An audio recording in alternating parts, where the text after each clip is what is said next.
लाडली बहनों को कब मिलेंगे 3000 रुपए? सरकार 6 माह बाद भी सिर्फ झूठ ही बोल रही है। जी हाँ, मध्य प्रदेश की लाडली बहना योजना लगातार सुर्खियों में है। मंगलवार को सीएम मोहन यादव ने कैबिनेट बैठक के बाद इसे लेकर बयान दिया था, जिसके बाद सियासत गर्मा गई है। वही जीतू पटवारी ने एक्स पर पोस्ट करते हुए लिखा, मुख्यमंत्री जी, आप वीडियो जारी करके लाडली बहनों पर जो उपकार कर रहे हैं उसका कोई मतलब नहीं है, क्योंकि वोट झपटने के लिए चुनाव में किया वादा अभी तक अधूरा है। क्योंकि आपकी सरकार ने कहा था कि सत्ता मिलते ही उन्हें 3000 प्रतिमाह दिया जाएगा। आपकी सरकार 6 माह बाद भी सिर्फ झूठ ही बोल रही है और वादे को पूरा करने से बच रही है। मध्य प्रदेश की लाखों लाडली बहनों का यह अपमान क्यों किया जा रहा है?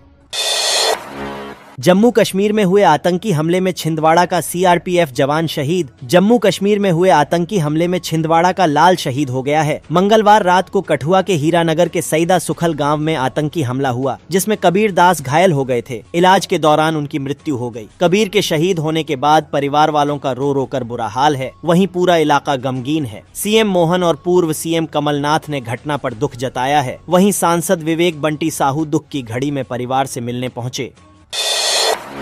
सीएम मोहन यादव ने एमपी के बेरोजगारों के लिए कर दिया बड़ा ऐलान, खुलेंगी बम्पर भर्तियां। लोकसभा चुनाव के बाद आचार संहिता हटते ही मध्य प्रदेश सरकार ने अपनी पहली कैबिनेट बैठक में युवाओं के लिए बड़ा ऐलान कर दिया। कैबिनेट के बाद सीएम मोहन यादव ने प्रेस कॉन्फ्रेंस कर युवा बेरोजगारों के लिए बड़ी घोषणा कर दी। उन्होंने कहा, प्रदेश में करोड़ों का निवेश किया जा रहा है, जिससे 20,000 से अधिक लोगों के लिए रोजगार के नए अवसर खुलेंगे। वही स्वास्थ्य विभाग में 46,491 नए पद सृजित किए गए हैं, जिस पर भर्ती के लिए मोहन कैबिनेट ने मंजूरी दे दी है।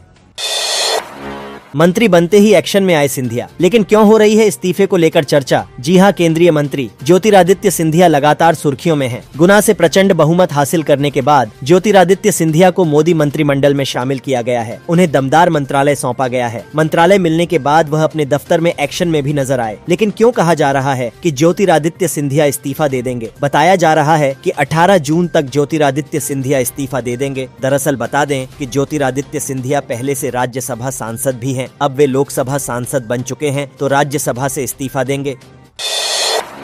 तीर्थ यात्रियों पर आतंकवादी हमले के विरोध में जलाया आतंकवाद का पुतला, जमकर की नारेबाजी। दमोह में विश्व हिंदू परिषद के कार्यकर्ताओं ने वैष्णो देवी जा रही हिंदू तीर्थ यात्रियों की बस पर आतंकवादी हमले के विरोध में बुधवार को घंटाघर पर आतंकवाद का पुतला दहन किया और विश्व हिंदू परिषद के कार्यकर्ताओं ने तहसीलदार मोहित जैन को राष्ट्रपति के नाम झापन सौंपते हुए बताया कि जम्मू कश्मीर में वैष्णो देवी जाते समय 9 जून को हिंदू श्रद्धालुओं की बस पर आतंकवादियों ने हमला किया था, जिसमें 10 निर्दोष तीर्थयात्री मारे गए थे। इस क्रूरतम घटना से पूरा देश आहत है और तीव्र आक्रोश में है।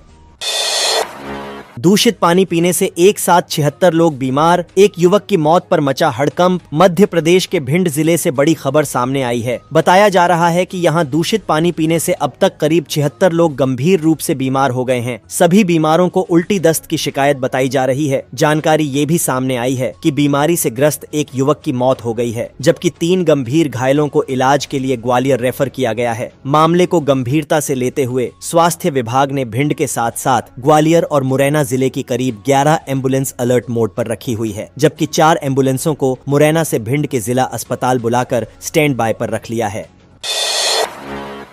बीजेपी नेता अक्षय बम को बड़ा झटका, इंजीनियरिंग कॉलेज पर ठोका 5 लाख का जुर्माना। इंदौर में बीजेपी नेता अक्षय बम के कॉलेज पर लगा 5 लाख रुपए का जुर्माना लगाया गया है। इंदौर के देवी अहिल्या विश्वविद्यालय में एमबीए के फर्स्ट सेमेस्टर पेपर लीक कांड पर यूनिवर्सिटी मैनेजमेंट ने छात्र हितों को ध्यान में रखते हुए एक अहम फैसला लिया है। बुधवार को देवी अहिल्या विश्वविद्यालय में हुई बैठक में इंदौर भाजपा नेता अक्षय कांति बम के कॉलेज पर सख्त कार्रवाई करते हुए 5 लाख रुपए का जुर्माना लगाया है। वही इस कॉलेज को 3 साल तक एग्जाम सेंटर भी नहीं बनाया जाएगा।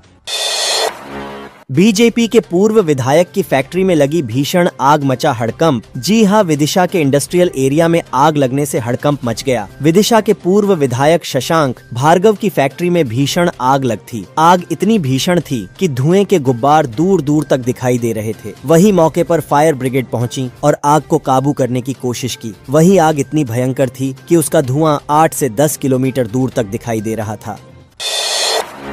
मध्य प्रदेश के लेफ्टिनेंट जनरल उपेंद्र द्विवेदी भारत के नए थल सेना प्रमुख नियुक्त। जी हां, मध्य प्रदेश के रीवा से निकले लेफ्टिनेंट जनरल उपेंद्र द्विवेदी देश के नए सेना प्रमुख होंगे। वो मौजूदा सेनाध्यक्ष जनरल मनोज सिंह पांडे की जगह लेंगे, जो कि 30 जून को रिटायर होंगे। रक्षा मंत्रालय ने जानकारी देते हुए बताया कि लेफ्टिनेंट जनरल पांडे 30 जून की दोपहर को सेना प्रमुख का पद संभालेंगे। रीवा और मध्य प्रदेश के नाम अब दो उपलब्धियां जुड़ गई हैं। पहले नौसेना की कमान रीवा के सैनिक स्कूल से पढ़े दिनेश त्रिपाठी को दी गई और अब उपेंद्र द्विवेदी सेना प्रमुख का पद दिया गया।